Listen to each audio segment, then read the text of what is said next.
Chapter 17. Philosophy of Disease and Medicine. The reader who imagines that the philosophy of disease and medicine of the writer is a system of superstitions which has fortunately been outgrown will, if he once learns to know the principles enunciated here, be surprised to find that it is based upon a superior kind of knowledge which has not yet been attained by the materialist. And this turtle, we'll call her zbvi alnw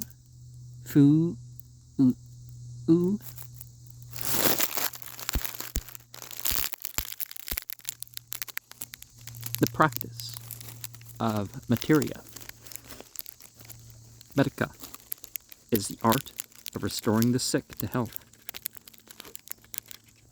Modern methods of treating and curing diseases are, to a great extent, looked upon and employed as if they were a means by which man, by his cleverness, may cheat nature out of her dues and act against its laws with impunity, while to many persons calling themselves physicians, they are merely systems of making money and gratifying their vanity. Is not even now the scientific world continually engaging in seeking for means by which man may lead an intemperate and immoral life without becoming subject to the natural consequences thereof? And even now are not many of our doctors poisoning the imagination of their patients by frightening them instead of seeking to instill hope and confidence into their minds? Over 400 years ago, the philosophers and sages spoke words to the physicians of their times, whose import were as given below, and the writer leaves it to the student to judge whether or not the same logic and principles find just application today. That is, that the physicians have entirely deserted the path indicated by nature and built up an artificial system, the three kingdoms acting in the constitution of man. There are three kingdoms acting in the constitution of man: an outer, an inner, and an innermost principle, namely the external physical body. The inner, astral man, and the innermost center, or soul. Ordinary, regular physicians know hardly anything about the external body, nothing about the inner man, the cause of the motions, and less than nothing about the soul or mind. Nevertheless, it is the spiritual which creates and supports the inner man, and the outer form is the way in which the inner man is outwardly manifesting himself. Man's natural body is produced by nature, but the power in nature is spiritual, and spirit is superior to physical things. Man's divine spirit is, therefore, able to change his nature and to restore the health of his physical body. The medicine spoken of here deals not merely with the external body of man, which belongs to the world of effects, but also with the inner man and with the world of causes, leaving never out of sight the universal presence of the divine, our first cause of all things. It is therefore a holy science, and the practice of medicine and the curing of disease is a sacred mission, such as cannot be understood by those who are undeveloped or have made no study of the deeper causes of life.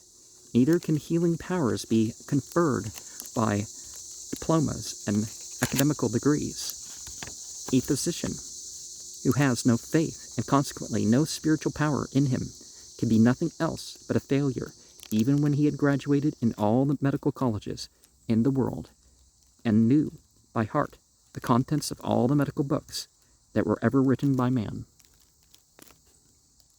The greatest and highest of all qualifications which a physician should possess is scientia, wisdom. Usually that's spelt with an A there, and without this qualification, all his learning will amount to little or nothing as far as any benefit or usefulness to suffering humanity is concerned. He alone is in possession of wisdom, who is in possession of reason, and knows how to use it without error or doubt. The Book of Wisdom is the recognition of the truth. In and through spiritual power alone shall we be able to find wisdom and to act wisely, and without this, all our learning will be mere foolishness as the sun shines upon us from above. Likewise, the talents necessary for the exercise of an art whose germs exist in the human heart must be developed in the rays of the sun, divine wisdom. We cannot find wisdom in books, nor in any external thing. We can only find it within ourselves. Man cannot create day, nor can he create night, and he cannot create wisdom, but it must come to him by developing the spiritual or inner sight of his soul. He who seeks wisdom in the fountain of wisdom is the true disciple, but he who seeks it where it does not exist will seek it for vain. Christ the Savior said, "You should seek the kingdom of God which is within you." Remember, the whole Zoroastrian and otherwise Savior concept wasn't so vicarious as it was. Here is somebody who has been inspired, who has received revelation even, that lives it out in a way that if people took up the teaching, likewise society would be saved, you could say, and that everything else would be added. It has also been said that if we only knock strongly enough, the door will be opened, and we will never ask in vain, provided we act with a sincere soul and have faith in the divine possibilities of our own soul, and not with an adulterous object in view. A physician must seek for his knowledge and power with the spiritual light of his soul. If he continues to seek it in external things, he will be a pseudo-medicus. God, within the soul, is the great first cause, in and from which all things come into existence, and all our knowledge should come to us through and sought within the soul, and not from man-made authorities. A physician should exercise his art, not for his own sake, but for the sake of his patient. If he practices merely for his own benefit, such a physician resembles a wolf. A physician should be above all honest and true to his own soul. Let his speech be yes and no, and let him avoid using subterfuges and prevarications. Truth acts through him who is upright, honest, and pure, but not through him who is wicked and false.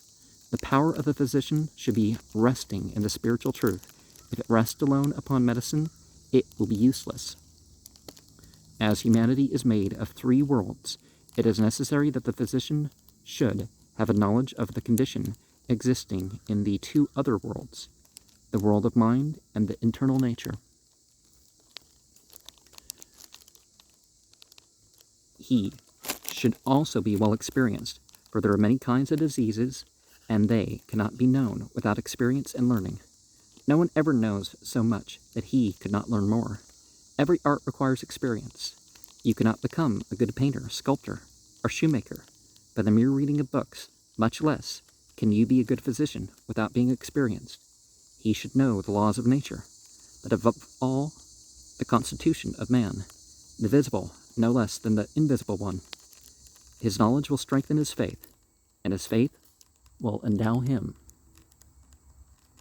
with power, so that he will be like an apostle, healing the sick, the blind, and the halt.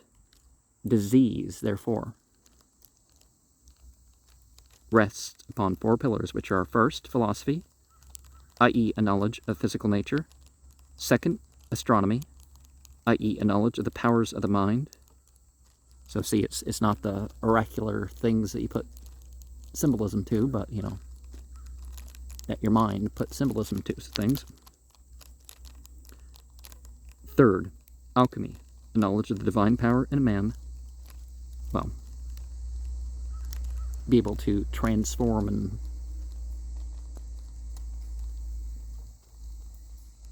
elicit cooperation between the aspects of yourself. And fourth, the personal virtue of the physician. A physician should be a philosopher, i.e. acquainted with the laws of external nature, A knowledge of nature is the foundation of the science of medicine, and is taught by the four great departments of science: philosophy, astronomy, alchemy, and physical science. These four sciences cover a large field and require a great deal of study. Remember that. Life is short, art is long. Ever since the beginning of the world, men have sought for the art to destroy disease, and they have not found it yet.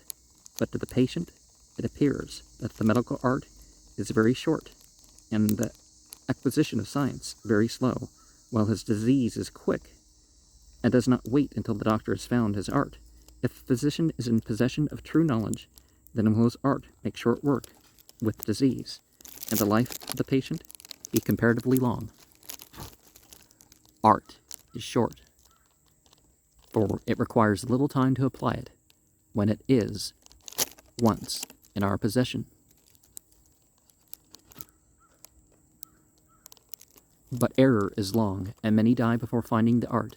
A physician must be a philosopher, that is to say, he must dare to use his own reason and not cling to antiquated opinions and book authorities. He must, above all, be in possession of the faculty which is called intuition, and which cannot be acquired by blindly following the footsteps of another. He must be able to see his own way. There are natural philosophers and there are artificial philosophers. The former have a knowledge of their own, the latter have borrowed knowledge from their books. It is said that the public mortuary of Paris, about 1 in every 300 persons is supposed to be dead, actually comes to life again. At any rate, some hundreds must be buried alive in the larger cities of America, for few of the precautions are taken that are required in several European countries. And nowadays, the embalming process, occasionally, someone dies, and they know that someone died as part of the process. That's probably a lot more common than people realize. The fact is that medical certificates are often perfunctory and given simply to meet the requirements of the law. As many are consigned to the madhouse without judge or jury, almost, so others are placed in the grave upon the word of a physician who has not made a critical examination of the case. If the undertakers were to tell the facts that have come under their eyes, the blood would run cold with horror. Death, which is actually instantaneous or sudden, seldom occurs except in cases of violence. Life withdraws from the body gradually. Death comes to its place in one part after another, creeping through the tissues and sometimes defying all tests to prove that it is there. Under nature's laws, there is no such thing as sudden death. There has been, in every case, a preparation, more or less, antecedent to the occurrence, which must inevitably have led to it. This subject, I may remark, has engaged my attention for many years. I have been both astonished and even discouraged at the difficulty of arousing public attention to it. Those, however, who seem most ready to put public anxiety to sleep in this matter are medical men. Few months pass without some article in a newspaper to lull apprehension in regard to the danger of being buried alive.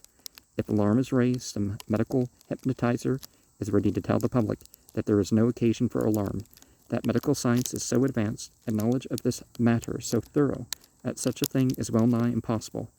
Like the commander of His Majesty's ship, Pinafore, such men are ready on this instant to affirm that burying alive never happens. And when the never is questioned, they attempt to soothe us by saying, hardly ever. Physicians are often not philosophers, and it is by no means wonderful that sometimes they are not skillful in relation to that phenomena.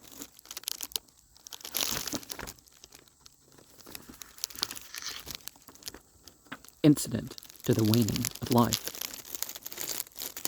The medical art is not so much the accumulated wisdom and experience of ages and centuries as the exploiting of the most recent notions. We do well to obtain our conclusions from a wider field and a higher inspiration. The matter now under discussion is of too much importance to everyone to be dismissed without absolute assurance. We do not wish our anxiety to be soothed unless the cause is removed. I have, often been told that the modern practice of embalming made death certain. I admit it, but those who are too poor to pay for this funeral luxury must yet take the chances in the old-fashioned way. Well, but if the embalming makes sure they're dead by killing them if they're not,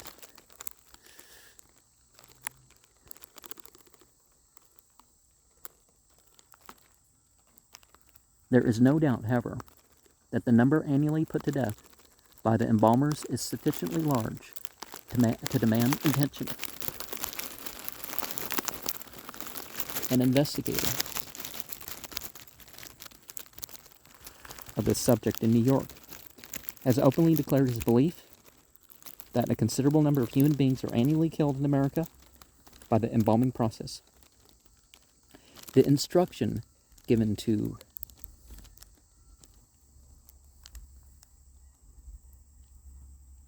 in medical institutions in relation to this matter has been almost culpably insufficient.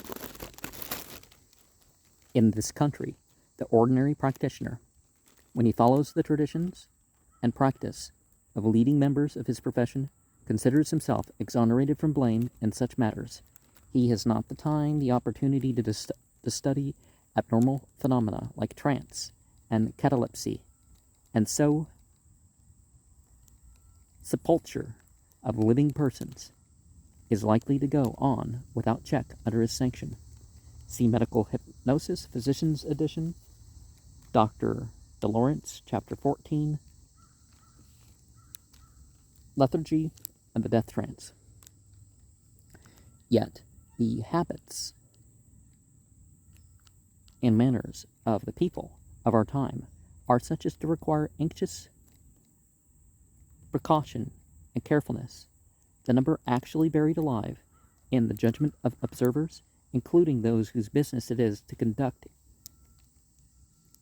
interments, is great enough to justify alarm, especially in this, the case, at extraordinary periods of epidemic visitation, but under more usual conditions, those of habitually overtasking the brain and nervous system, overworking generally, habitual use of tobacco and other sedatives, excessive stimulation and excitement, sexual aberration, and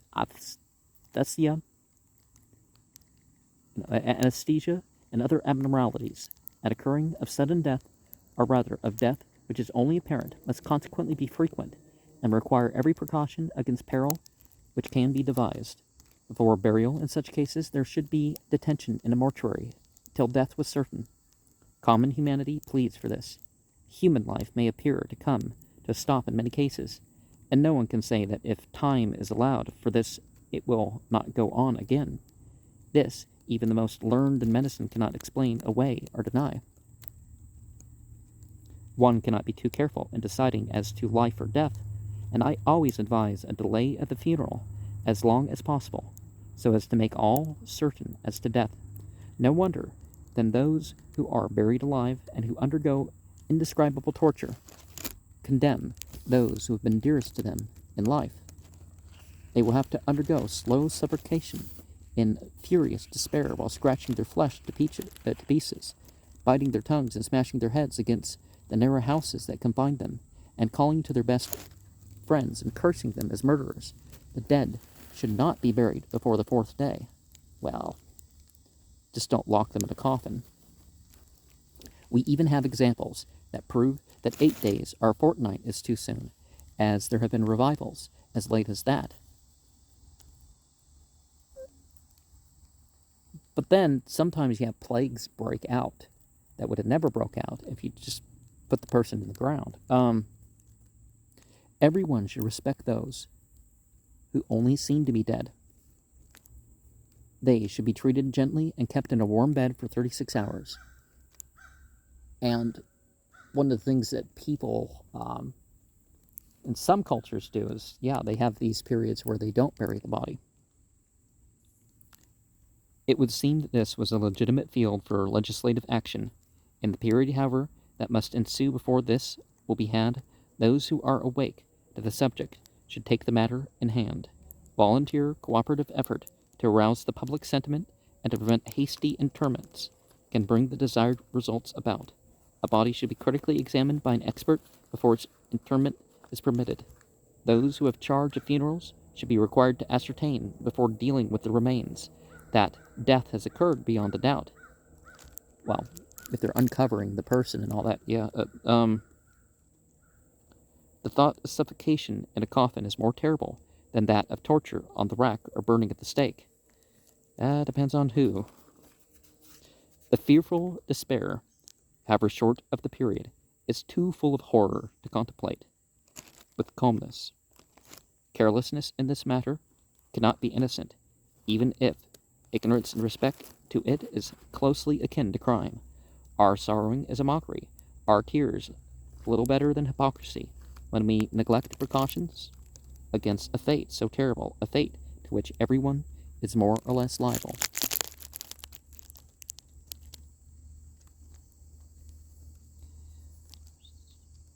If you wish to be a true physician, you must be able to do your own thinking, and not merely employ the thoughts of others.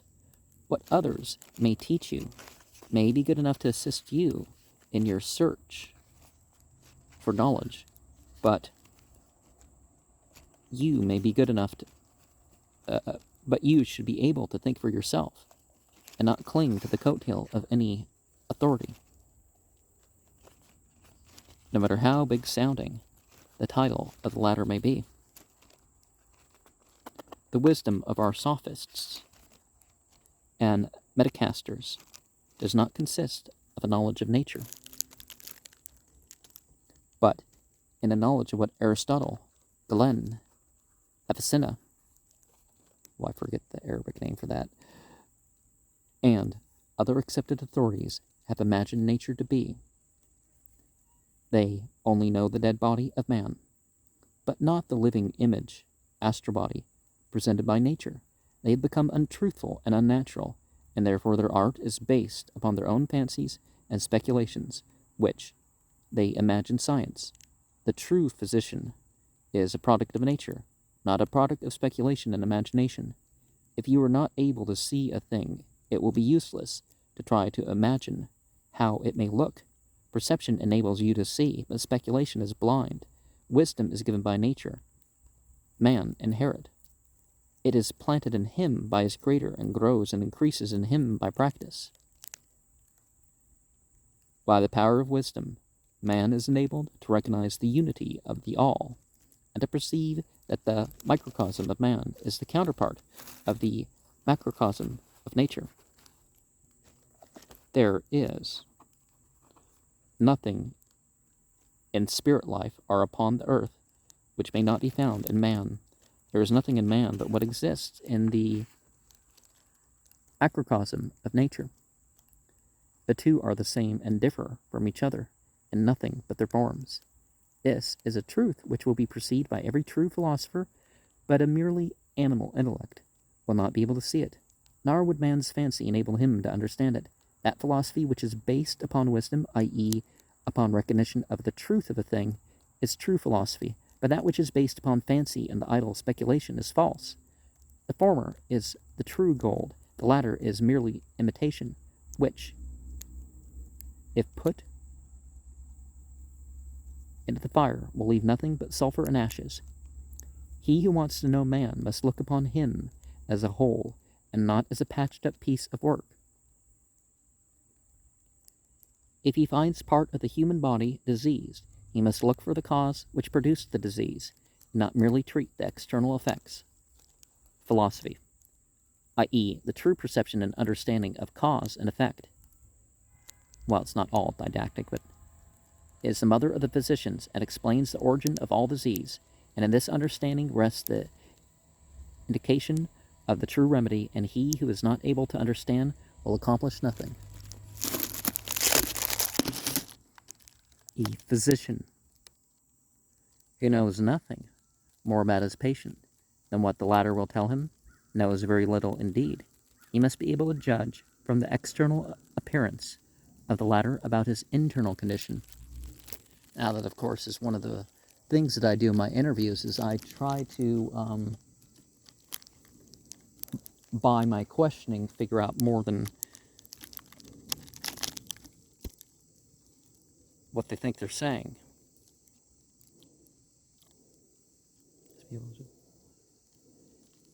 He must be able to see the internal and the external man, for if he wanted to experiment merely according to his own fancy, the world could not furnish him enough patience to arrive at the end of his experiments. He must have the normal condition of man present before his mind and know its abnormal condition.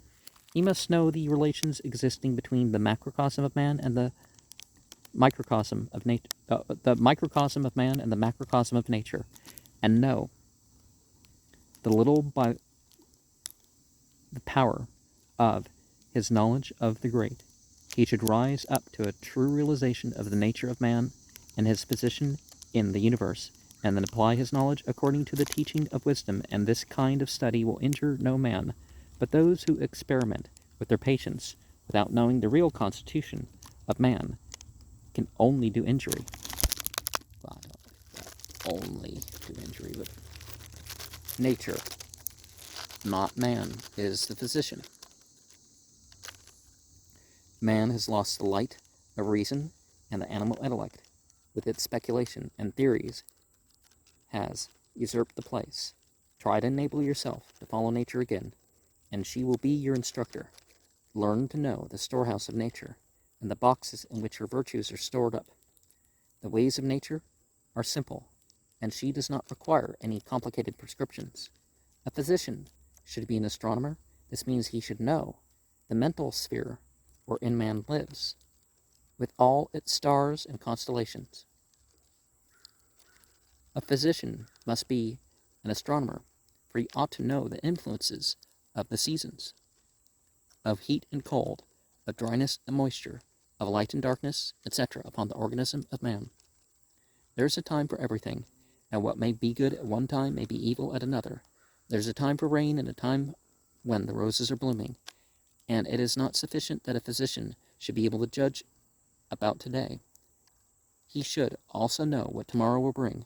Time is man's master, and plays with him as the cat with the mouse, and no one knows the future who has not developed spiritual or inner sight. A physician should, therefore, not depend too much on the accomplishments of the animal intellect in his brain, but he should listen to the divine voice which speaks in his soul and learn to understand it.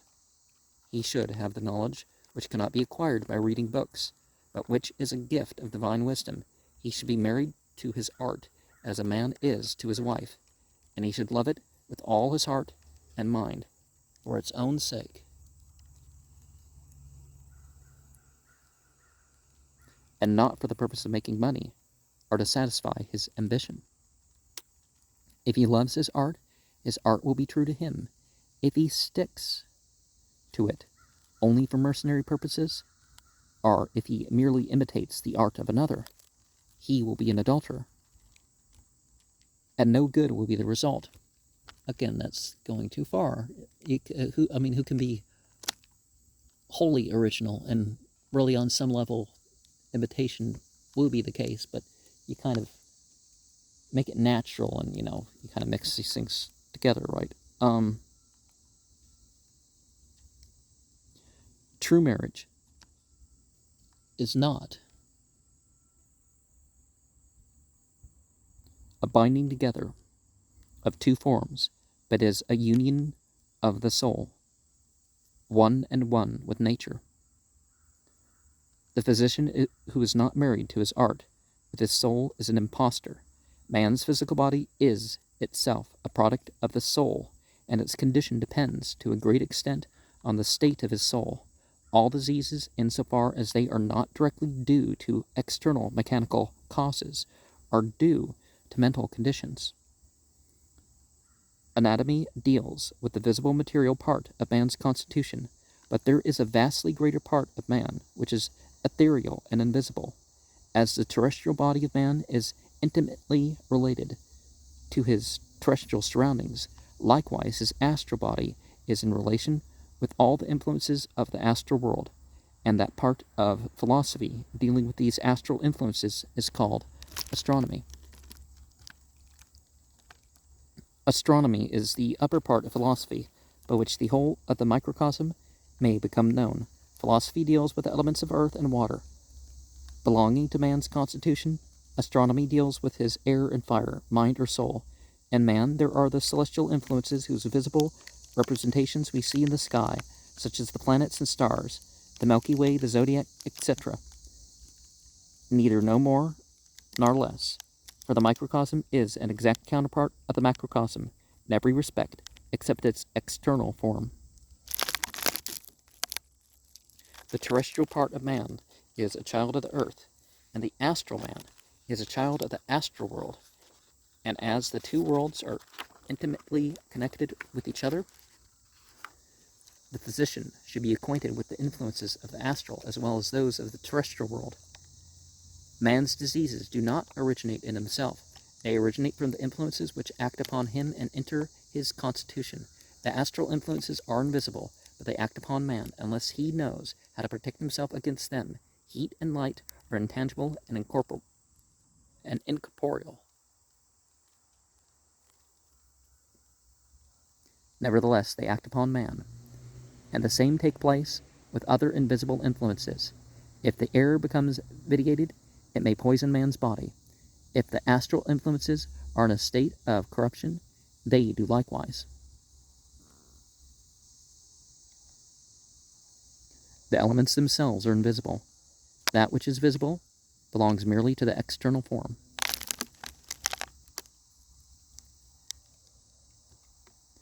The arcanum of man, i.e., the real inner man, is invisible, and that which we see of him is not an essential part of his constitution, but merely his external corporeal form. Things which we see are not the active principles, but merely the corpus containing them. The visible forms are merely external expressions of invisible principles.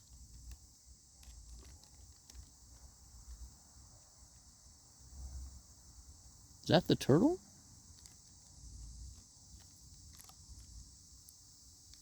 No, but there's cheaping. Merely the corpus containing the invisible forms are merely external. Forms are, so to say, the vehicles of power, and they may be visible or invisible. The invisible air and the ether of space are perfectly clear, and therefore invisible, are just as much corporeal as the solid earth, a piece of wood, or a rock. Each of these corporeal things has its own particular life and inhabitants. We walk about in the air, and the name is eternal because of some marks it bears that remind me of birds. I have called it air by one of its names.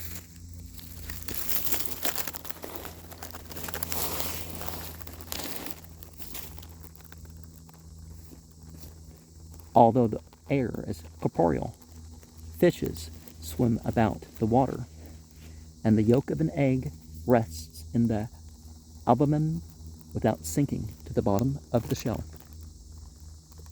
The yolk represents the earth, and the white represents the invisible surroundings of the earth, and the invisible part acts upon the visible one.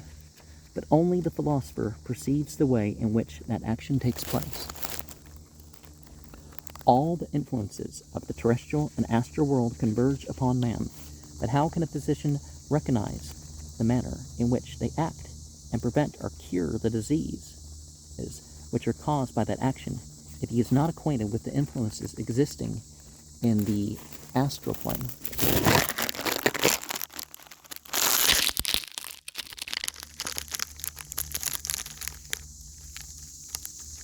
The stargazer knows only the external visible sky, but the true astronomer knows two heavens, the external visible and the internal invisible one.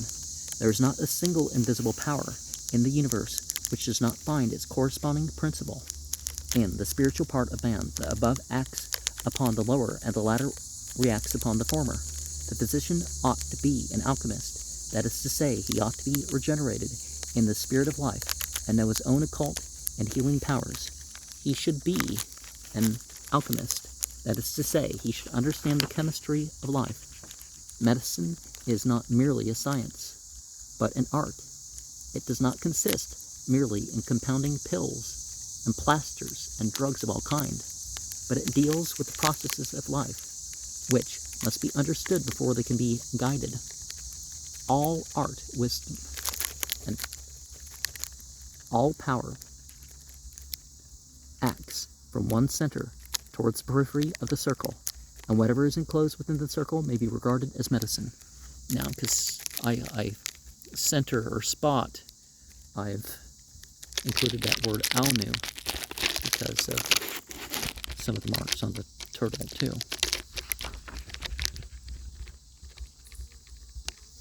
A powerful faith and will may cure, or doubt will end in failure.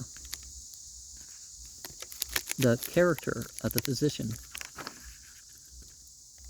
may act more powerfully upon the patient than all the drugs employed. A carpenter or a mason will fail to make perfect work without compass and square, and so a physician without faith and firmness will be a failure. Alchemy, i.e. the employment of strong will, benevolence, charity, patience, etc., is therefore the principal cornerstone in the practice of medicine. The physical surroundings of the patient may have a great influence upon the course of his disease. If he is waited upon by persons who are in sympathy with him, it will be far better for him than if his wife or his attendants wish for his death. In a case of sickness, the patient and the physician and the attendants should be, so to say, all one heart and one soul, and the latter should always keep in mind the doctrine of Christ, which says, "Thou shalt love thy neighbor like thyself." The physician should be well versed in physical science. He should know the action of medicines and learn by his own experience and by the experience of others. He should know how to regulate the diet of the patient and neither overfeed nor starve him. He should know the ordinary course of disease and the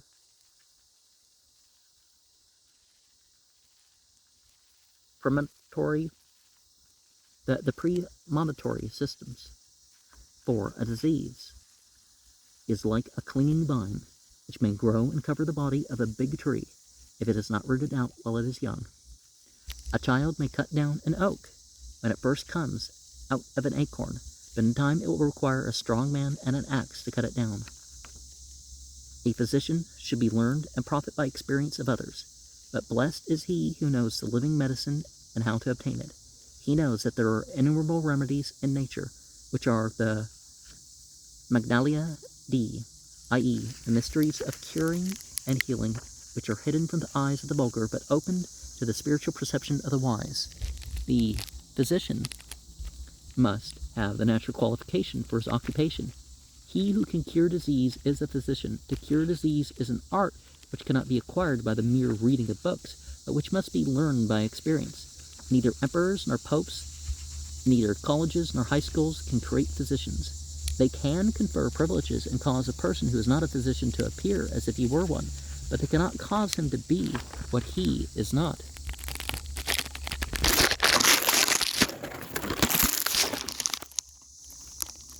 They give him permission to kill, but they cannot enable him to cure the sick.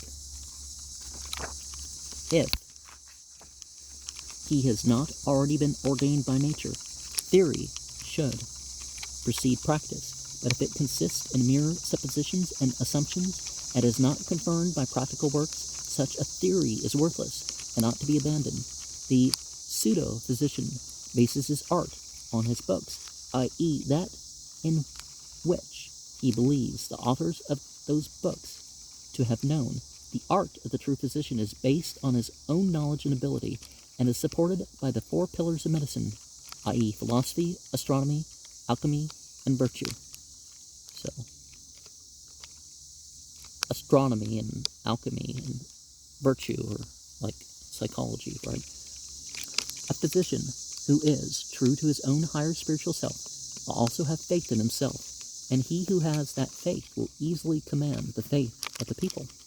A preacher who utters moral sermons, but does not observe his own doctrines, will not command respect. He will rightly be despised and bring his doctrines, even if they are true, into discredit. Likewise, a physician who is seen to be untruthful, uncertain, and ignorant will lose the confidence of the public. The art of medicine should be based on truth. It is a divine art which should not be prostituted for base purposes. In essence, all the systems of religion the world has ever known are one and the same, and this claim is true. Well, there's a base religion of the prophets and stuff, right? But different degrees of inspiration and insight have characterized the founders of these religions. And that's where I would disagree. I would say that there's been degradation to different degrees and in different ways. And the entire class of the world seers and prophets, Christ excluded. Oh, okay. Because see, they're playing the same. So that their apprehension and deliverance of the message spiritually received by them has been more or less partial, fragmentary, and imperfect. And this, in turn, has been still more imperfectly apprehended and applied by their followers. Now, what they call the New Testament certainly does not stick out as some of the most pure in the way it treats other people and all that stuff, and lack of contradiction and all that. So,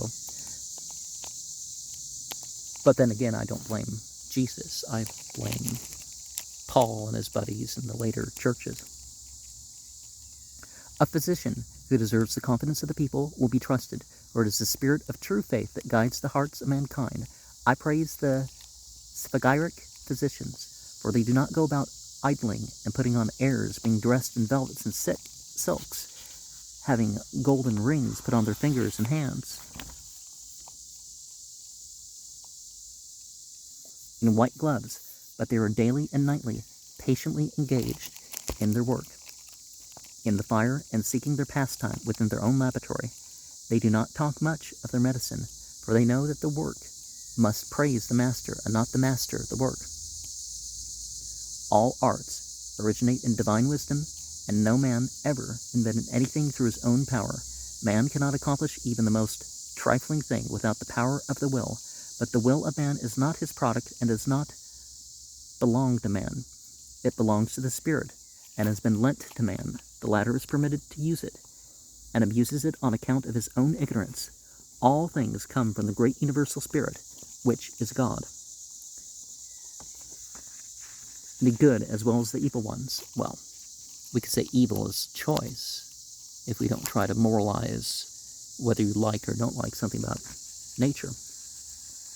But while the former are its direct products, and in harmony with the law, the latter are, so to say, its grandchildren, which have become degenerated, for evil is good perverted. Remember the devil card of the tarot. Those who put their trust in truth, that is to say, in the power of goodness, wisdom, justice, and faith, will surely succeed.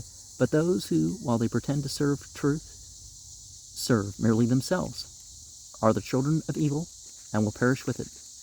One of the most necessary requirements for a physician is the perfect purity and singleness of purpose.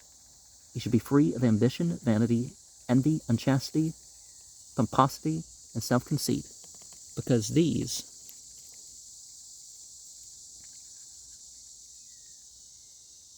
vices are the outcome of ignorance and incompatible with the light of divine wisdom, and should illuminate the mind of the true physicians. But our practitioners of medicine will not believe me when I say that it is necessary for a physician to be successful, should be virtuous, because they imagine that success is due only to learning, and they cannot realize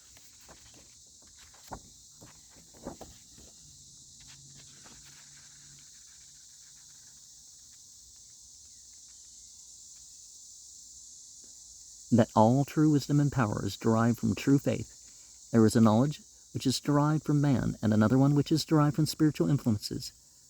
through the light of nature. There are artificially made physicians, and there are born physicians. The latter possess their talent from birth, and it may be unfolded and grow like a tree if it is properly nursed. He who has no natural talent to be a physician will never succeed. He who is not a physician in the spring of his life will not be in the fall. Well, people can develop, right?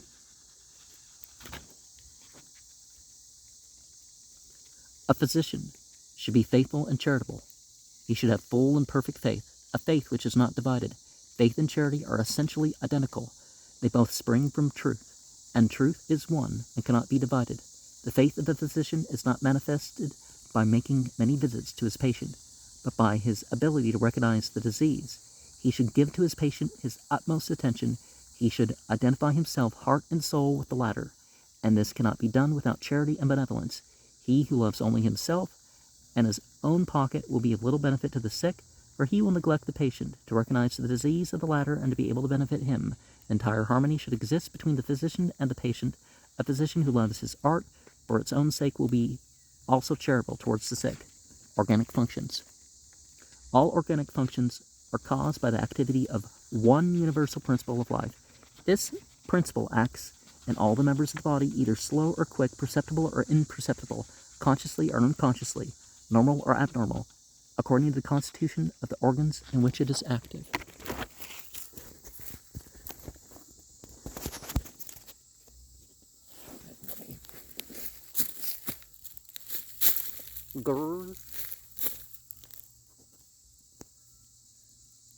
Zbvi alnw.